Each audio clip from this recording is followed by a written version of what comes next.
Selamat sore Tribuners, kembali bersama saya jurnalis Tribun Manado David Kusuma dalam Tribun Podcast hari ini. Ini membahas terkait mata lokal memilih musim caleg. Di sini ada Ketua PSI Minut Bro Sandi Kaunang ya. Kemudian ada Ketua Bidang Advokasi dan Hukum Gerindra Manado, pengacara Bung Febri Triharyadi. Kita ke Bro Sandi dulu. Siap, boleh. Kalau di PSI panggilannya Bro kan ini? Ya, Bro. Ya. Bro dan Sis. Bro dan Sis. Ini kalau tidak salah pemasukan berkas calon legislatif Iya. ke Komisi Pemilihan Umum ini mulai bulan depan. Iya. Sebagai Ketua PSI Minut dulu, bagaimana persiapan penjaringan caleg? Terus sudah seperti apa yang nama-nama calon, berapa persen kekuatan, kira-kira bagaimana? Oke, ya. Terima kasih atas kesempatan. Kalau persiapan kami di PSI Minahasa Utara nanti berbeda dengan kemarin yang kami lakukan di 2019. Memang kami adalah partai baru di 2019, tapi dengan pengalaman di 2024 ini ada hal-hal baik dan hal-hal baru yang orang lakukan di PSI. Pertama, orang memang mencari tokoh-tokoh muda, tokoh-tokoh masyarakat, para pengusaha-pengusaha muda untuk boleh bergabung di PSI.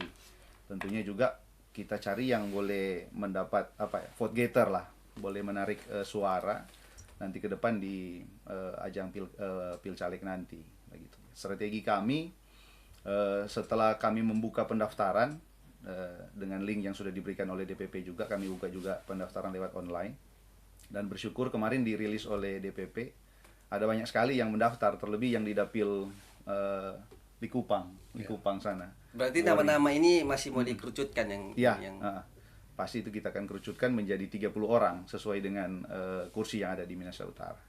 Mungkin itu.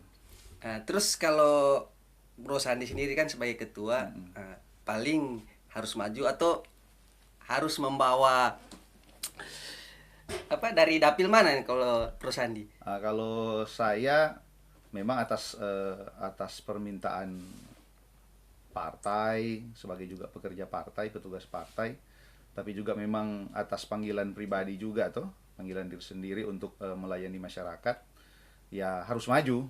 Bagaimana kita mewakili rakyat nanti. Dan mungkin ke depan saya akan maju di dapil 2 Minahasa Utara, di Talawaan, di Membe, dan Likupang Selatan. Sebelumnya kan pemilu sebelumnya juga sempat maju kan? Ya, bagaimana strategi ini? Strategi untuk maju lagi ini. Tentu ada pengalaman tahun lalu mungkin merasa kecewa, banyak suara. Aduh, baku lipa dong bilang di sini di bawah itu seperti apa? Strategi saya sendiri kalau di dapil saya, karena memang kemarin di 2019 kurangnya vote getter yang ada di line up saya. Tapi ini bersyukur puji Tuhan, line up saya ini sudah diisi oleh para vote getter yang baru dan punya suara yang signifikan di pemilu kemarin, pemilu 2019. Contohnya ada Bro Onal Kawan, itu ex Golkar dengan 1.200-an suara. Ada juga yang nanti akan bergabung, itu ex PDI.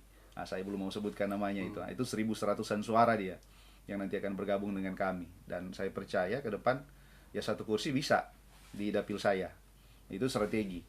Karena kemarin memang kita cuma capai di 700-an suara, saya sendiri sama teman cuma tambah berapa, jadi memang agak sulit untuk dapat kursi yang terakhir di dapil itu. Tapi dengan line up yang ada ini kita percaya diri bisa dapat satu kursi di dapil itu, khusus dapil itu ya. Mungkin strategi ke depan, ya mungkin kalau saya turun di 2019 cuma 100 titik, ya berarti harus 300 titik lah di 2024 ini, Fit. Biar supaya lebih dikenal orang begitu dah. Mungkin itu. Kita ke Bung Febri, ini pengacara ini. Beredar lalu foto gabung Gerindra, sekarang sudah jadi ketua advokasi. Bagaimana ceritanya sampai di Gerindra dulu ini? Jadi ya kalau di partai itu baru kali ini bersedia untuk masuk partai dan pilihan ada di Gerindra saat ini. Dahulu memang ada tawaran-tawaran partai lain juga untuk bergabung menjadi kader dan sebagainya. tapi baru bersedia di tahun ini. Ya, saya dari profesional begitu, sebagai seorang advokat. Iya. Jadi ketika ada tawaran dari Gerindra dengan tentu figur Prabowo seperti itu, yang kami yakin bahwa untuk pemilihan presiden ke depan ya pastilah Prabowo akan ya mudah-mudahan PSI juga bersama gerbong kami nanti. Siap. Seperti itu. Jadi Kita itu tunggu aja. pertimbangan sebagai profesional dan sekarang memilih masuk sebagai kader dari Gerindra, ya memang ceritanya cukup unik juga begitu. Karena juga kebetulan juga satu visi dengan ketua Gerindra Manado, Ya. Pak Luki Lukis Skram. Kram ya, Lukis Kram. Ya. Sahabat saya. Dan, dan juga kami sering dulu juga di Relawan Projo. Oh ya, Dia ketua, saya sekretaris. Jadi Projo ini sudah bukan beralih haluan, mungkin sudah habis periodenya.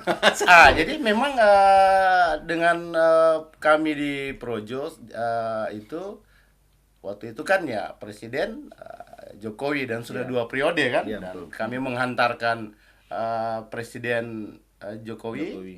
Bisa 2 Seperti itu periode. 2 periode, bisa 2 periode, dan kami juga yakin bahwa nanti kami bisa mengantarkan Prabowo untuk menjadi presiden seperti itu. Jadi justru itu ketika tawaran terhadap kami untuk masuk Gerindra dan kami lihat figur yang saat ini yang bisa menggantikan Pak Jokowi, yaitu figur Prabowo. Iya. Tidak ada yang lain seperti itu. Jadi ya pilihan sebagai yang tadinya kami relawan dari awal adalah relawan Jokowi, dan saat ini sebagai kader masuk menjadi kader Partai Gerindra, ya tentu itu kami percaya diri bahwa Prabowo bisa kami hantar.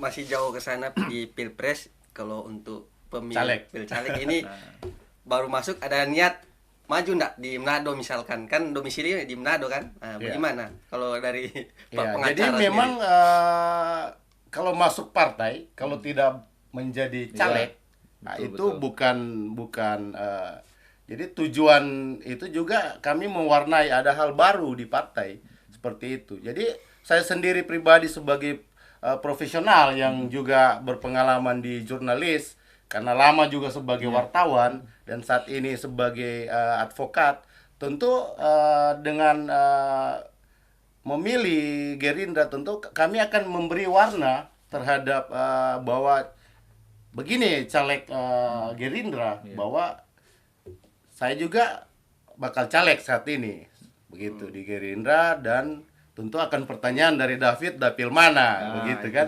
Maju di ya. Memang saat ini masuk di dapil Sario Malalayang seperti itu. Karena memang ya di mana saja di ini kami bersedia seperti itu. Karena ya bukan persoalan percaya diri mau jadi caleg, tidak. Tapi kami mau memberi warna baru, terutama pendidikan politik. Iya, betul. Karena yang ada sekarang ini kan bagaimana caleg-caleg itu sumber daya manusianya terbatas, tidak pernah berbicara tentang masyarakat, berjuang untuk masyarakat, tetapi tiba-tiba muncul karena modal bapak pengusaha atau bapaknya seorang pejabat, toh? Atau memegang kepala daerah, kemudian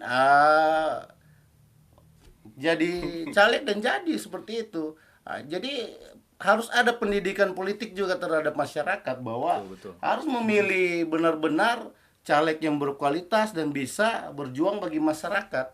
Karena yang ada kita bukan bilang bahwa masyarakat itu memilih karena uang, bukan itu, tapi partai yang harus mendidik masyarakat bahwa bukan karena uang, Betul. bahwa partai ini bakal caleg ataupun nanti caleg yang ada dari Gerindra adalah caleg yang benar-benar berkualitas, punya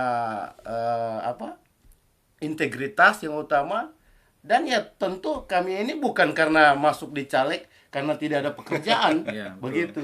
Jadi sebagai profesional, sebagai seorang pengacara, kami menunjukkan bahwa kami masuk di partai menjadi caleg bukan karena tidak ada pekerjaan, tapi kami mau benar-benar memberi warna di partai, memberi warna di perpolitikan Sulut dan Indonesia bahwa berjuang bagi masyarakat itu seperti apa. Terutama kami seorang profesional di bidang hukum seperti itu. Nah, tadi sempat disinggung money politik. Kalau Bro Sandi sendiri kan pengalaman lalu sempat maju kan, tentu ada biaya-biaya juga buat baliho misalkan atau apalah kampanye kan, ongkos politik lah. Bagaimana terkait ongkos politik dengan money politik sendiri? Kalau pengalaman Bro Sandi sudah berapa kali maju nih? Untuk yang saat ini. Sekarang ketiga. Kalau kita maju 2024 berarti ketiga. Oh, sebelumnya sudah Ya, 2009 pernah waktu masih mahasiswa. Oh, berarti Partai itu Barnas itu. Nah, mahasiswa 2014 enggak maju karena persiapan di Sinode kemarin. Baru 2019 yang kemarin, itu baru PSI. sekarang, baru PSI sampai sekarang juga masih PSI. Kalau berbicara tentang dua hal itu mengenai kos politik dan money politik memang dua hal yang berbeda. Namanya kos politik itu pasti ada kan bro? Ya. Nah, tapi kalau money politik ini yang mungkin sama-sama Gerindra dan juga PSI memang betul-betul menolak itu. Kita melawan itu. Iya, kita melawan itu karena memang seperti yang disampaikan tadi bro, bahwa memang kita harus ada pendidikan politik kepada masyarakat, bahwa memang tidak semata-mata semua itu tentang money politik. Suara itu harus dibayar sehingga mereka boleh memilih calon itu. Dan itu memang yang mungkin kita percaya ke depan masyarakat Indonesia atau terlebih yang ada di Manado dan juga Minahasa Utara ya tidak akan memilih orang yang memberikan uang, tapi mereka memilih orang yang betul-betul membawa ide membawa ide dan gagasan untuk memajukan ya dapilnya ataupun daerahnya. Mungkin seperti itu. Saya percaya itu ke depan akan jadi Fit. Kalau di PSI sendiri penjaringan caleg-calegnya seperti apa? Kalau di PSI kan biasa kalau sudah rahasia umum, misalkan ada yang mau masuk partai dia harus ada mahar atau apa. Kalau PSI sendiri bagaimana? Kalau mahar memang betul-betul kami tolak dari 2019 kita ada di PSI. Kalau di kami di PSI strategi kami untuk penjaringan caleg, memang kemarin kan kami lemparkan link untuk pendaftaran online. Jadi itu memang direkrut semua di DPP dan nanti DPP berikan nama-nama kepada kami. Tapi juga kami membuka pendaftaran secara terbuka di sekretariat kami, dan kemarin di bulan Mei kemarin kami laksanakan pendaftaran secara terbuka dan bersyukur ada beberapa nama yang sudah masuk, termasuk yang Bro Onal Kawoan, baru Septiani Rurubua, adiknya Sis Jurani, anggota DPRD Manado. Iya, ada juga yang mantan hukum tua Makalisung. Nah, mereka bergabung, ada juga mantan calon hukum tua yang tidak jadi hukum tua tapi juga bergabung. Ada juga ex dari partai lain yang sudah bergabung. Nah, itu yang kami lakukan, strategi. Target PSI sendiri berapa kalau di minut? Khusus kan Bro Sandi di minut kan? Kita sih punya target satu dapil satu kursi, Fit. Dengan tidak sapu bersih. Ya, jadi kita ada 4 dapil di minut. Nah, kita optimisi satu dapil satu kursi. Jadi 4 kursi. Itu yaitu yang menjadi impian kami di PSI. Dan memang kalau melihat nama-nama line up yang ada memang ya bisa. Nah, contoh kan yang ada di Dapil Kauditan Kema, bergabungnya para calon hukum tua dan mantan hukum tua, dan juga masih ada Bro Leon yang masuk lagi, yang punya suara signifikan, yang hampir jadi. Memang lebih enak kok baca cerita kan, lebih baik jadi itu, hampir kalah daripada hampir jadi. Gitu. Nah, jadi baru di dapil saya, baru juga dapil Likupang Bori yang punya banyak, yang sekarang lagi naik ini yang Likupang Bori yang mendaftar online udah 18 orang di PSI. Jadi memang harus dicari. Harus dicari cuma 8. Jadi kita lakukan penjaringan nanti. Ya, mencari 8 orang terbaik yang nanti akan sama-sama di PSI di dapil sana. Mungkin itu Fit. Kalau Bung Febri sendiri sudah siapkan berapa miliar ini untuk maju ini? Nah. terkait ongkos politik ya. Nah, ini pertanyaan yang sangat baik sekali. Seperti itu. Seperti tadi yang sampaikan, karena selalu orang bacalek diidentikan berapa banyaknya uang yang disiapkan. Yang jelas bahwa aturan sudah ada, bahwa untuk ATK dan sebagainya itu kan sudah ada standar-standarnya seperti itu. kalau mau dibilang ada dana kampanye pasti ada lah, seperti itu. Tapi kalau disebutkan miliar-miliar dan sebagainya, itu DP nama pasti bermain curang. Iya, itu yang namanya antitesis di dalam demokrasi. Betul. Seperti itu. Itu yang harus diwarnai kita figur muda, seorang profesional, bahwa melawan hal-hal begitu. Sekarang orang yang menghalalkan segala cara, partai yang menghalalkan segala cara untuk kemenangan, itu pasti tidak nanti akan tergerus dengan sendirinya di dalam demokrasi. Saya percaya bahwa di dalam pemilu nanti ini, entah sistem apa nanti yang ada, apa proporsional terbuka atau tertutup, tadi juga tapi sudah. Kalau Gerindra sendiri lebih milih cenderung profesional, tertutup, terbuka. Bukan suara Gerindra, suara pribadi saya. Kalau saya suka itu proporsional tertutup. Karena dengan begitu, maka partai yang akan mempersiapkan kader-kader yang benar-benar punya kapasitas, punya integritas, punya segala sumber daya manusia yang baik untuk berjuang bagi bukan cuma partai, tapi ketika dia jadi anggota dewan, itu milik rakyat. Jangan sampai kemudian jadi anggota dewan tetap dia merasa bahwa milik satu golongan saja, milik kelompok, yaitu partai saja. Itu jadi persoalan tersendiri. Kita pribadi sebagai seorang profesional berani masuk di Gerindra karena saya yakin bahwa Gerindra ini partai modern yang bisa berjuang bagi masyarakat. Makanya kalau ditanya berapa miliar, ya itu buset. Pasti yang ada adalah bermain curang untuk figur. Jadi secara pribadi saya, bukan suara partai ya, secara pribadi saya ya bagusnya proporsional tertutup supaya benar-benar figur-figur yang tadi yang maju karena uang, yang dulunya tidak pernah berjuang bagi masyarakat, tiba-tiba dia punya uang banyak jadi. Tapi ketika duduk di lembaga legislatif, dia tidak bisa bikin apa-apa. Dia pun banyak diam. Iya, yang fungsi legislasinya, kemudian fungsi pengawasannya yang melekat itu tidak tahu. Bahkan anggota dewan yang ada itu ada banyak yang tidak tahu untuk fungsi dan tugasnya itu. Seperti itu. Karena apa? Ketika eksekutif di sini adalah kepala daerah berbuat seenaknya terhadap masyarakat, kok mereka diam-diam saja sebagai anggota dewan? Seperti itu, seharusnya bersuara. Jangan kemudian kalau Iwan Fals bilang bersuara nanti beramai-ramai di dalam yang namanya legislatif ini, harus berseberangan dengan dari kelompok yang anti demokrasi, tidak masalah. Kalau saya pribadi berseberangan dengan ketika yang lain harus tunduk kepada penguasa kepala daerah, tetapi sebagai wakil rakyat harus bersuara bagi rakyat. Karena kasihan banyak masyarakat itu mau bersuara saja, mau datang ke gedung dewan sudah enggan. Begitu, karena itu tadi, wakil rakyat yang ada saat itu belum bisa benar-benar menyuarakan bagi kepentingan masyarakat. Maka kami ada di sini, bagaimana Bu? Betul, ya kan Bro? Terus itu. Apa yang ingin diperjuangkan kan tadi tidak tertarik masuk politik praktis kan? Baru kali ini masuk di Gerindra. Terus ada lagi niat untuk maju di pemilu yang sekarang, tahun depan lah.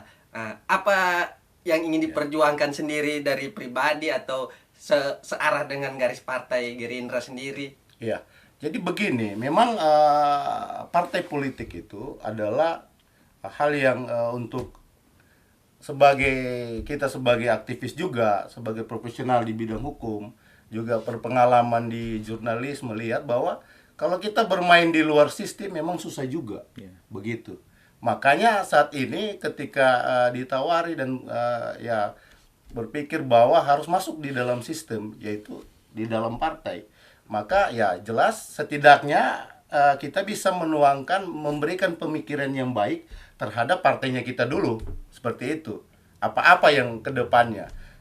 Dan kalaupun nanti bukan kita yang jadi atau teman-teman juga sebagai pengurus atau kader di dalam partai, kami harus mengingatkan mereka yang jadi di dalam bahwa ketika kalian jadi, bukan cuma apa, kalian harus kritis. Ketika tidak kritis, saya akan yang pertama akan bersuara. Kalau perlu menyatakan ke pimpinan partai bahwa ini yang jadi ini harus diganti di PAW karena tidak bisa berbuat banyak bagi masyarakat. Seharusnya begitu. Di roll call ya. Di PAW lah atau dan sebagainya, karena yang itu yang penting. Bukan berarti kami di dalam partai kemudian hanya diam-diam saja untuk melihat ketidakadilan di dalam itu. Jadi itu warna itu yang akan saya pribadi akan mainkan di dalam partai, bukan persoalan. Jadi masuk di sistem, memberikan pemikiran terbaik di dalam partai, ya tentu akan berdampak luas bagi masyarakat. Demikian Bung David. Nah, kalau Bro Sandi sendiri bagaimana terkait proporsional PSI kalau nggak salah mendukung yang terbuka. Masih terbuka. Masih terbuka. Terus PSI ini kan sendiri getol menolak memilih caleg yang terlibat sebelumnya. Kita memang dari korupsi. sejak didirikan memang ndak menerima caleg yang ex napi koruptor. Jadi memang kalau memang kita niat untuk negara untuk tidak ada yang namanya korupsi, ya kita harus mulai dari itu, dari partai dulu dong. Begitu.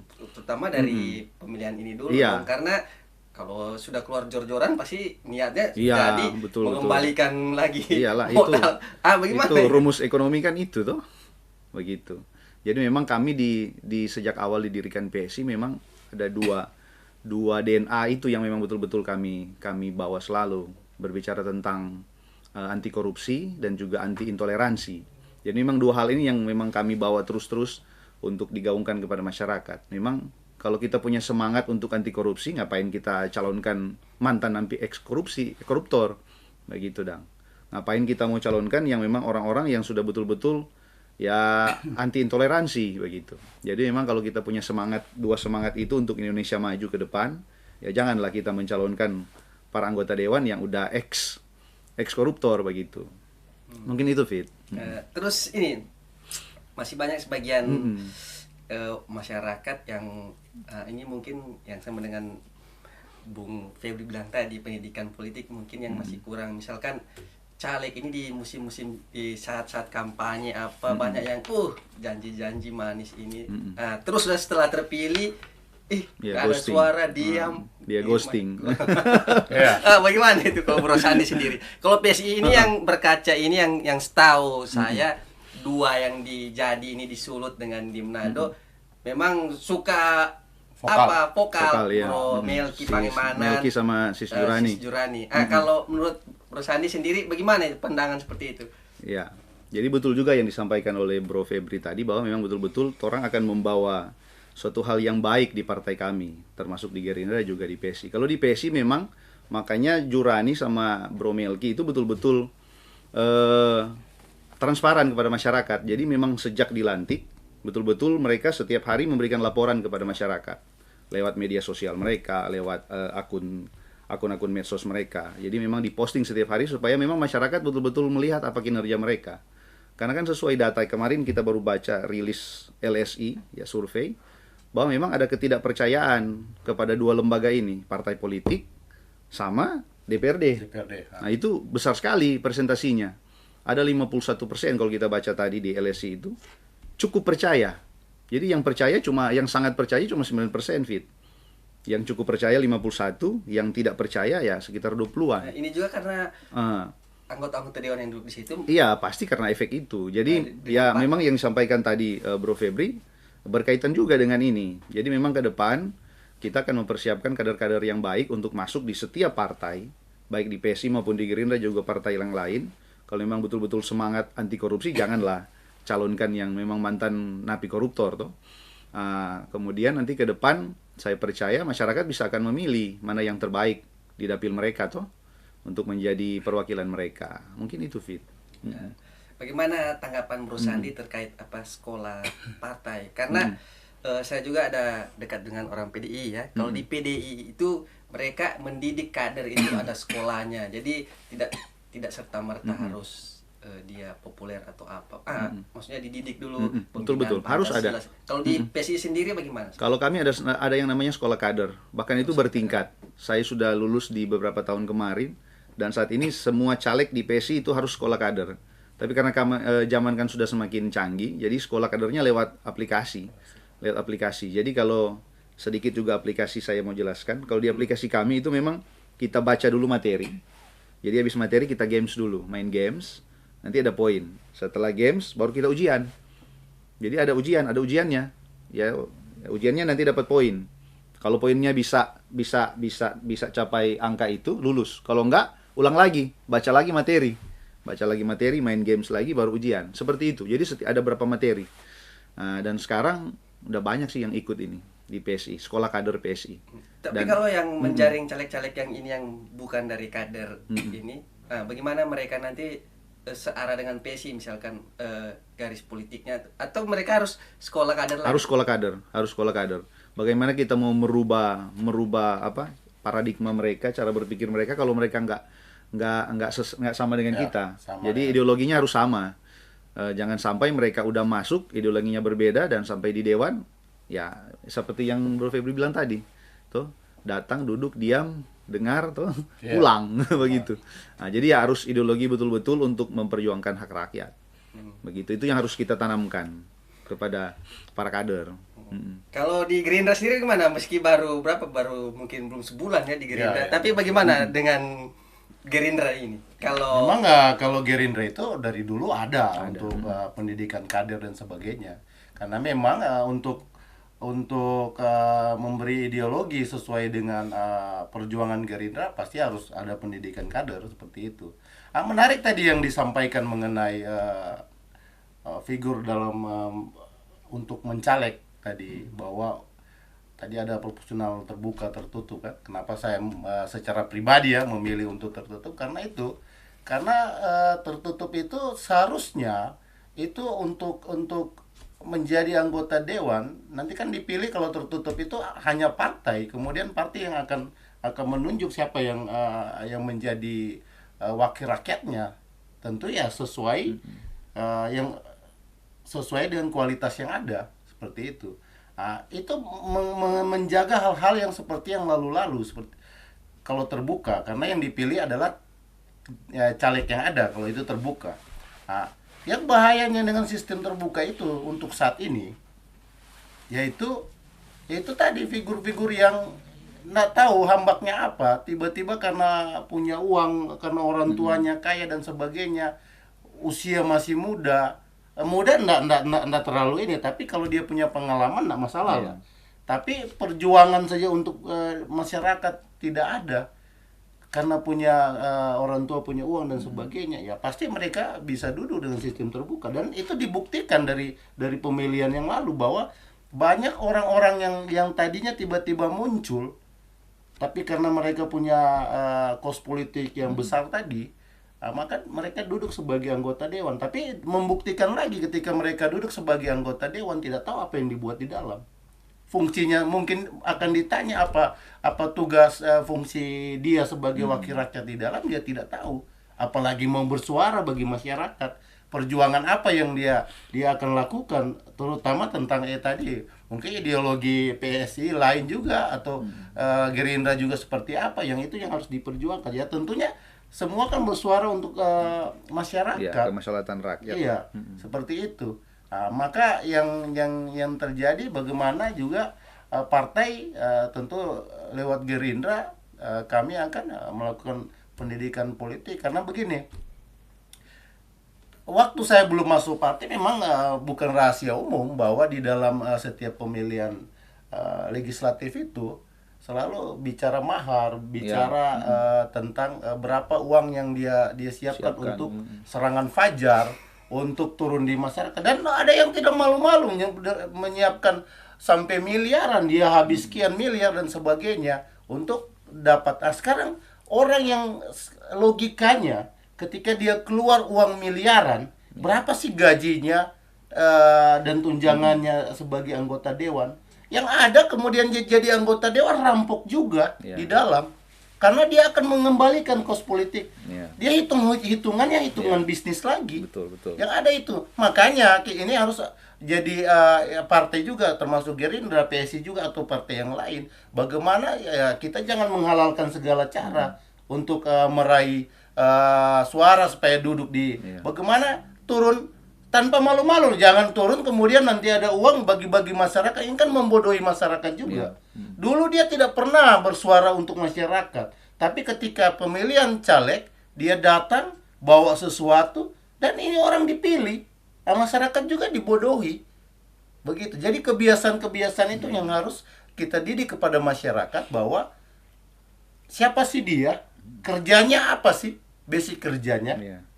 Ya orang yang tidak kerja, nggak tahu profesional di mana dan sebagainya, tiba-tiba karena orang tuanya punya atau penguasa begitu, atau kepala daerah dan sebagainya, tiba-tiba dipilih jadi miris, jadi wakil di DPR RI maupun di daerah, kemudian tidak bisa apa-apa, bersuara bagi masyarakat tidak ada.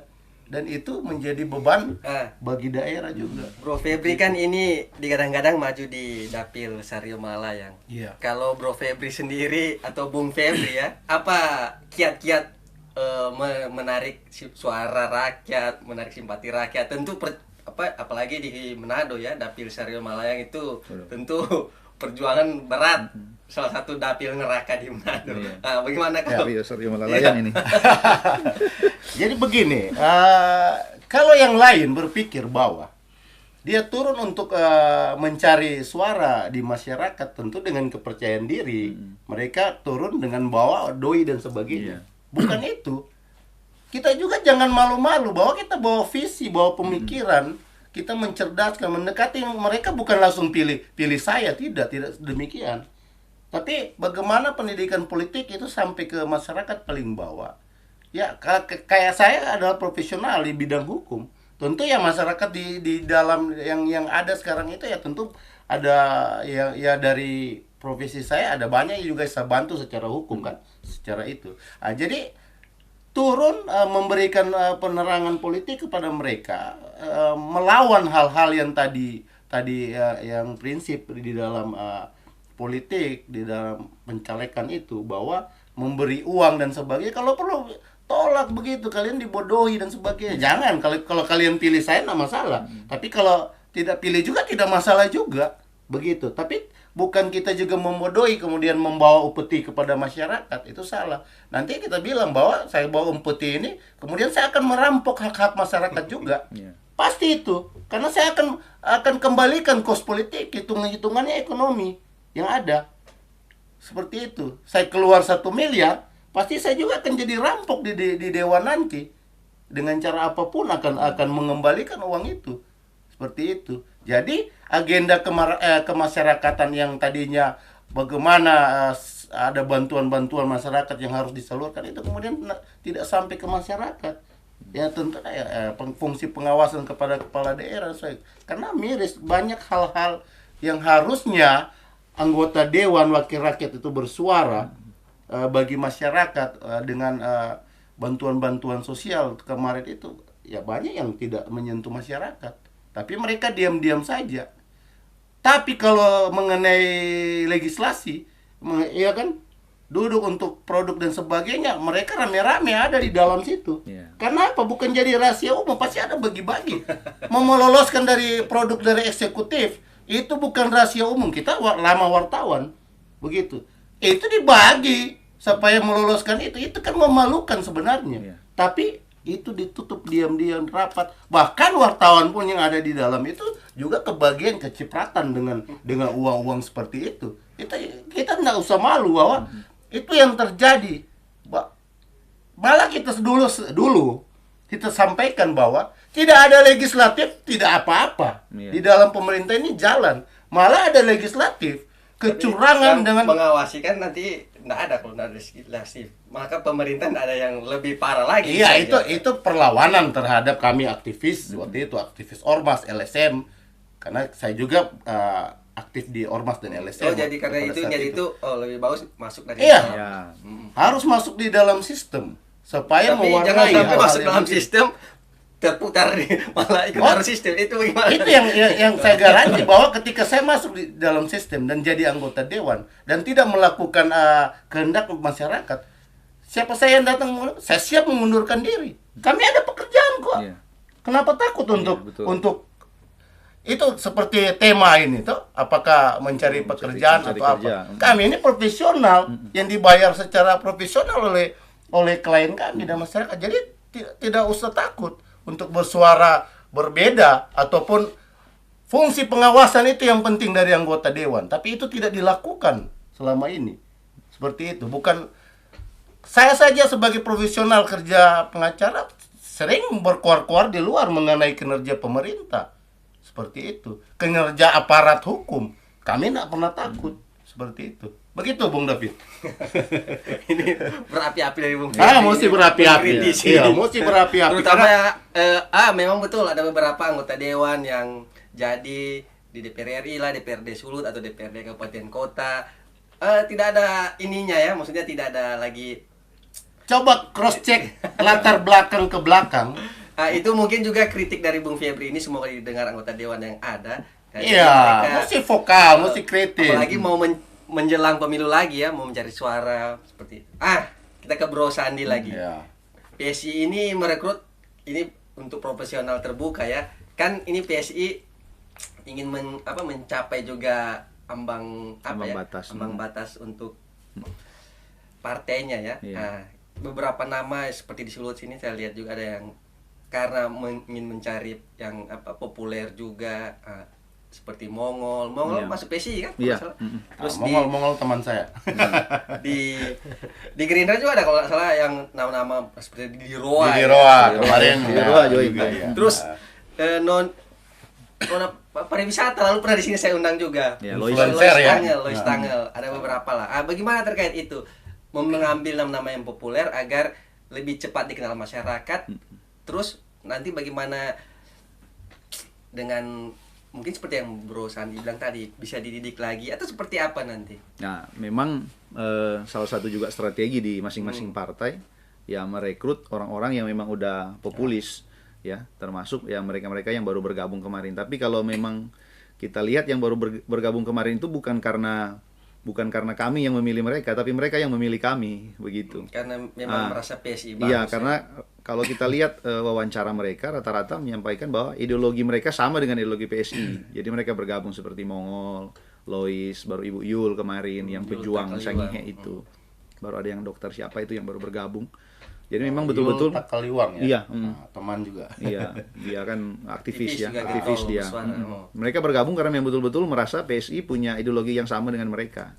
Jadi mereka gabung dengan kami, begitu. Dan kita percaya dengan popularitasnya mereka, ya boleh ya, meraup suara untuk PSI biar capai yang parliamentary threshold 4% itu. Ya, kita aminkan ya kita bisa capai itu 4%. Bro Giring berarti harus maju ini. Ya, ketum harus maju. Ketum, Sis Grace harus maju lagi.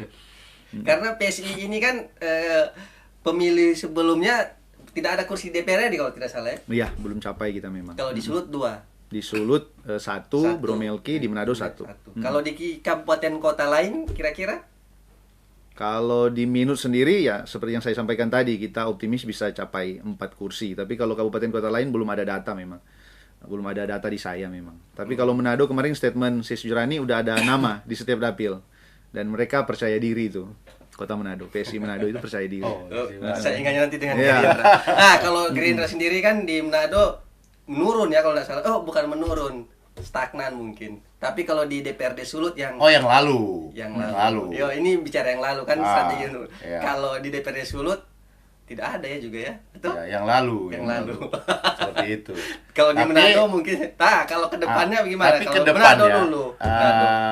Manado maupun Sulut Ya, karena DPR RI pun habis suaranya Gerindra, tidak ada lagi. yang lalu. Nah, Iya. untuk saat ini malah kami ramai untuk orang masuk menjadi bakal caleg.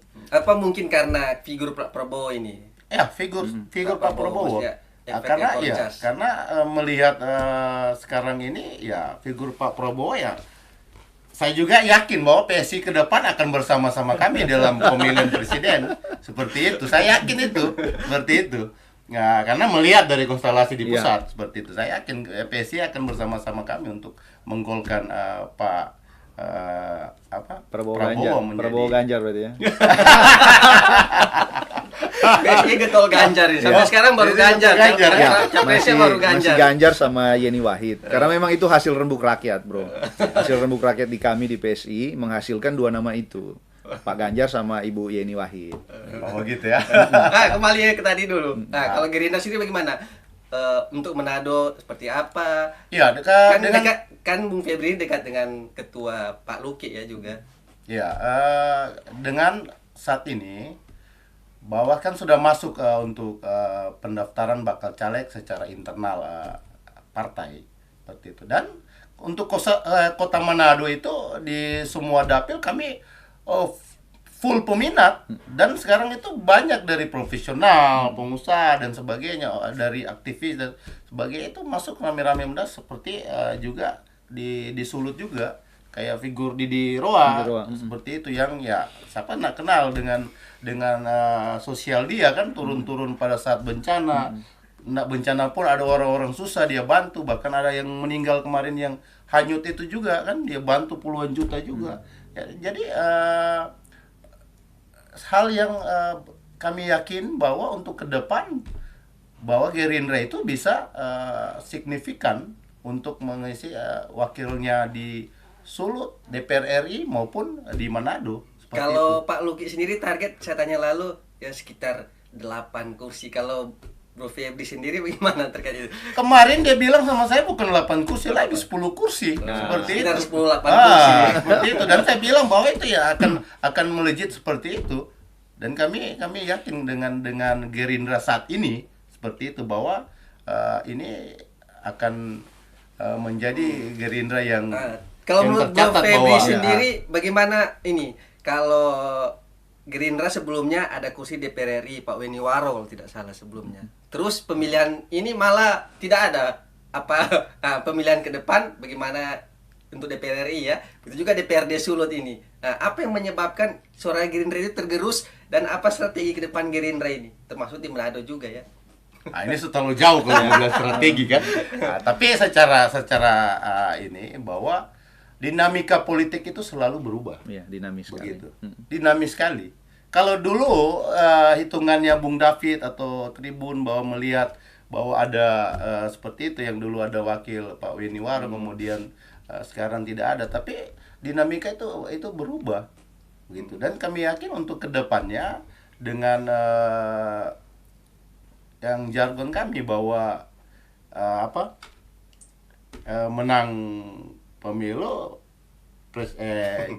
Prabowo presiden seperti itu, pasti akan lebih signifikan bahwa kami bisa mengisi perwakilan kami di DPR RI Sulut maupun di kabupaten kota.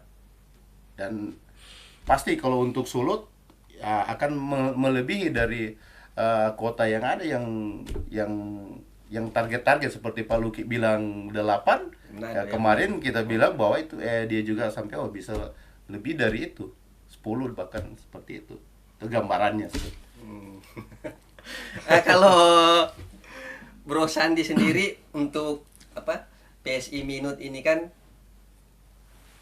ke depan akan tadi 4 kursi ya, setidaknya dulu ada yang duduk di ini. Kalau melihat dengan partai lain kan juga khas seperti Gerindra begitu, tentu di Minut juga banyak dari ini, banyak strategi mereka seperti ini. Terus ke depan bagaimana yang di caleg-caleg itu, misalkan kan penjaringan dari ketua yang melihat kan, oh ini siap, ini tidak, ini apa yang di ini, apa juga mengenai ongkos politik juga ada, misalkan oh si ini kuat karena dia basicnya dia banyak dana misalkan, si ini bagaimana itu kalau dari ketua partai itu menentukan kalau dengan line up yang ada, memang yang paling melebihi itu yang ada di Dapil 3 di Likupang sama Wori. Kalau kita melihat arahan DPP dan juga memang sudah dilakukan oleh DPD yang ada di Jakarta, mereka melakukan penjaringan lewat rakyat, rembuk rakyat. Jadi nanti ke depan kami akan rembuk rakyat di Dapil Likupang. Jadi mereka ber-18 itu kita akan panggil dan nanti akan dirembuk rakyat sendiri. Jadi rakyat yang ada di, misalnya kita turun di satu desa, kita akan kasih mereka presentasi 18 orang itu, dan nanti rakyat akan memilih. Nah, itu yang sudah dilakukan oleh PSI Jakarta sekarang di dapil-dapil mereka. Mereka lakukan itu. Jadi mereka turun ke setiap titik, lakukan. Jadi kayak di TPS, mereka lihat, mereka pidato apa semua, bicara. Jadi masyarakat yang pilih. Itu sudah dilakukan oleh PSI Jakarta. Dan mungkin itu kita akan lakukan di Likupang untuk memilih memang 8 orang yang betul-betul siap untuk maju di PSI. Tapi kalau memang di dapil lain kan ya kita masih ada di 88 orang yang mendaftar. Nah gitu. Kalau di sana 6 orang di dapil Kema Kauditan.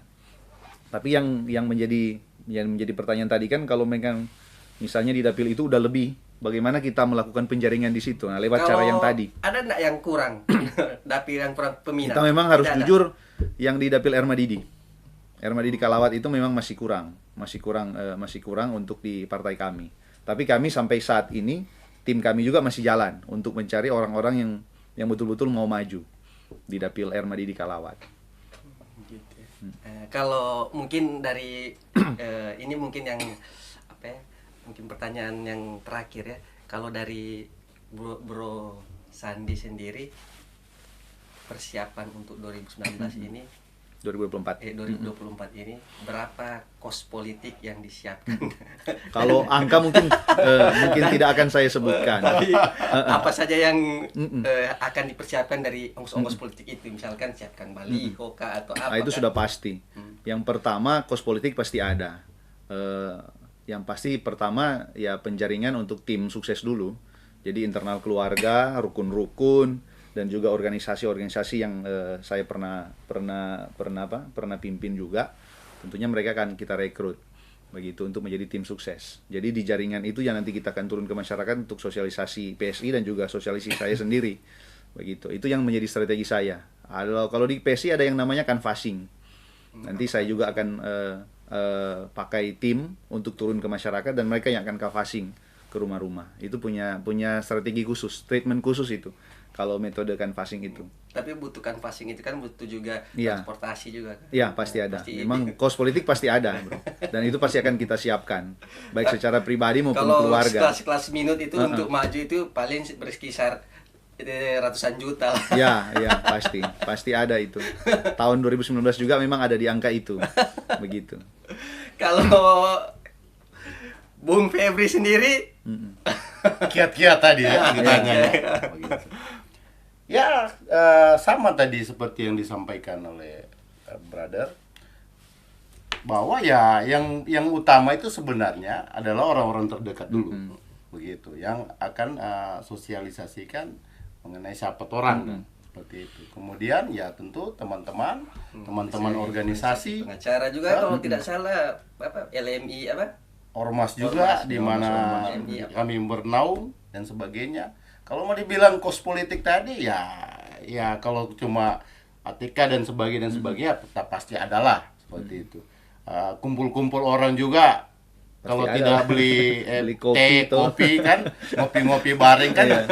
Bagaimana mau sosialisasikan sesuatu kemudian tidak kopi bareng kan, betul. Seperti itu. Itu masih dalam taraf yang wajar-wajar seperti itu. Tetapi kalau yang tadi menyampaikan visi misi orang banyak kan sosialisasi. Ya bisa kopi Gerindra atau kopi Febri itu dan sebagainya kan, bisa seperti itu gambarannya. Jadi ya buatlah yang tidak bertentangan dengan etika politik, hukum dan sebagainya, yang berelegan, berwibawa. Dan tetap ya menjadi diri sendiri. Kita nggak perlu mau ikut-ikut yang lain. Kalau mereka bilang mesti kasih duit miliaran, ya biar aja, itu orang yang tahu malu seperti itu. Karena bicara kebusukan dia, ya itu orang yang gambaran tadi, caleg-caleg yang ada yang duduk sebagai anggota dewan, saya habis sekian, itu yang menurut kita orang yang tidak tahu malu, bahwa dia menghalalkan segala cara dengan manipulasi dan sebagainya, kemudian tidak tahu malu dia menyatakan bahwa sampai habis miliaran. Itu tentunya menjadi kritik bersama seperti itu. Oke, mungkin terakhir ada saran-saran dari Bro Sandi terkait pemilu ini ke depan seperti apa, terus kepada juga warga-warga yang masuk, yang boleh memilih agar memilihlah seperti apa. Mungkin kepada Tribuners ya, Tribuners yang mendengar hari ini. Mungkin pesan-pesan saya kepada para Tribuners yang menonton dan juga masyarakat yang nanti akan memilih di 2024 baik di Pilcaleg maupun di Pilpres, ya janganlah kita memilih kucing di dalam karung tuh, membeli kucing dalam karung. Jadi memang betul-betul apa yang kita mau pilih itu betul-betul kita harus lihat track recordnya seperti yang disampaikan oleh Bro Febri tadi tuh. Kita harus lihat pendidikannya apa, toh, latar belakangnya apa, organisasinya apa. Jadi betul-betul track record dia kepada masyarakat harus kita lihat dulu. Jangan sampai ada yang namanya tiba saat tiba akal kan. Dia datang karena punya kos politik atau money politik yang besar dan dia yang dipilih. Tapi saya percaya, kita yakini ke depan masyarakat Indonesia, masyarakat Sulawesi Utara, Manado dan juga Minahasa Utara akan betul-betul memilih orang-orang yang punya ide, orang-orang yang betul-betul kerja untuk rakyat. Mungkin itu pesan saya kepada Tribuners supaya betul-betul melihat track record para calon, ya. Prabowo Ganjar ini. Ya. Kalau Bung Febri sendiri kita lihat gimana? konstelasi ke depan saja. Terima kasih ya Tribuners.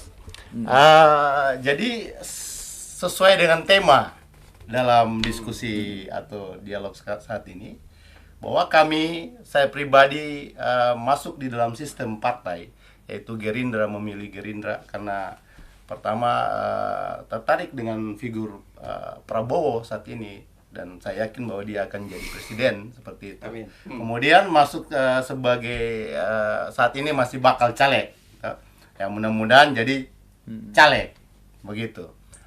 Tentu tadi bahwa secara pribadi maupun yang saya sampaikan juga kepada pengurus partai dan sebagainya, bahwa kita mesti memainkan politik yang beretika seperti itu.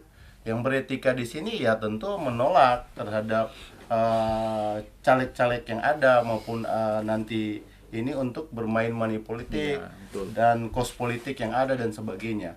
Nah, maka wibawa partai itu ada terhadap figur-figur caleg yang ada seperti itu.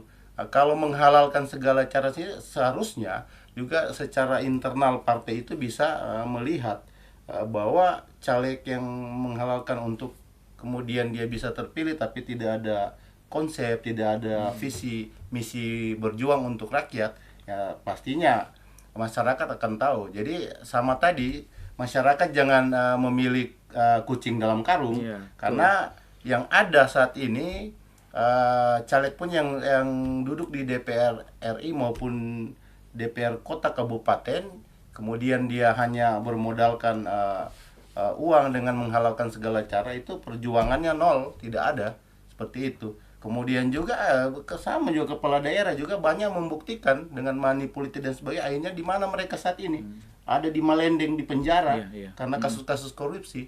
Itu sorry saja itu karena secara nyata itu masyarakat ternina bobo dengan money politik yang mereka mainkan. Padahal ada figur-figur yang baik, figur-figur yang jelas visi misinya untuk berjuang bagi masyarakat, karena masyarakat terbiasa dengan money politik ini, ya maka saat ini mari cerdaskan diri bahwa uang yang dikasih dalam konstelasi setiap berapa tahun nih, 5 tahun itu siapa caleg yang membawa uang memberi yang sudah diinikan ada 100.000, 200, 500 mungkin jutaan, itu tidak pasti mereka akan mengambil juga hak-hak dari masyarakat ketika mereka duduk di DPR. Jadi ya mari melihat ke depan bahwa kita cerdas dalam memilih.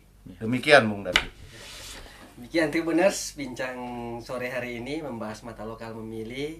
Jadi caleg ini bukan cari kerja ya bagi Bro Sandi dan Febri. Dua-dua profesional. Kalau Bro Sandi ini di bidang perhotelan, kalau Bro Febri ini pengacara, vokal juga, sangat vokal. Dan Tribuners nanti bisa membahas di tema lain, bisa juga dari Bro Febri juga, dari Bro Sandi juga. Kalau bicara masalah pariwisata juga bisa. Kalau Bro Febri ya terkait masalah hukum. Demikian Tribuners, bincang sore hari ini. Sampai jumpa dan terima kasih.